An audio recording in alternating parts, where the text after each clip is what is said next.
मुफ्ती साहब सवाल पूछना है, एक शौहर ने अपनी बीवी का मैं तुझ पर 3 तलाकें डालता हूँ, उलमा ने कहा हो गई।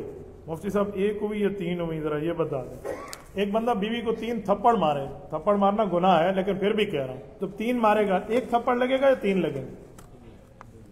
फिर जब 3 तलाकें देगा 1 कैसे होगी? ये क्या दुनिया में अजीब। आपको रियाजी भी नहीं आती, किसी बच्चे से 3 चीजें रख के पूछो कितनी है, वो कहेगा 3 है, आप 3 को 1 कह रहे हैं। ये मिर्जाइयों का मजहब है दुनिया में कि 3 तलाक दो 1 होती है। रवाफिज का मजहब है दुनिया में कि 3 तलाक दो 1 होती है। इमाम आजम अबू हनीफा, इमाम शाफी, इमाम मालिक, इमाम अहमद बिन हंबल, अहल सुन्नत वल जमात के चारों इमाम मुत्तफिक है कि 3 तलाक दें 3 होगी, 2 देंगे 2 होगी, 1 दोगे 1 होगी। ये ऐसा मसला नहीं है कि आप 3 तलाक दे दें 1 होगी। वो एक शख्स यही कहता था कि 3 तलाक दें तो 1 होती है।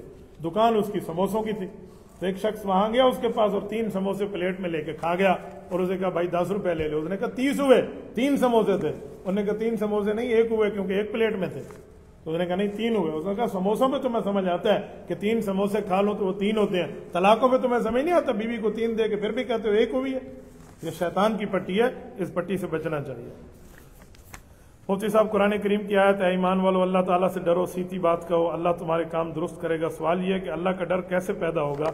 अल्लाह के डर का मतलब यही है कि अल्लाह की नाफरमानी नहीं करो। जिन कामों से अल्लाह ने रोका है उन कामों के करीब न जाओ। अल्लाह ने माँ बाप से ताल्लुक तोड़ने में रोका है, अल्लाह ताला ने सिला रामी हुक्म दिया है, कता रामी से रोका है, अल्लाह ने जुल्म करने से, चोरी करने से, जिना करने से, बदनजरी करने से, बुरा अकीदा रखने से, ये सारी चीजों से रोका है और आप वही करने लग जाएंगे तो इसका माना यह है कि आपके दिल में अल्लाह का डर और तकवा नहीं। तो अल्लाह के डर का मतलब ये है कि अल्लाह के अहकामात को माने और अल्लाह की फरमाबरदारी करें।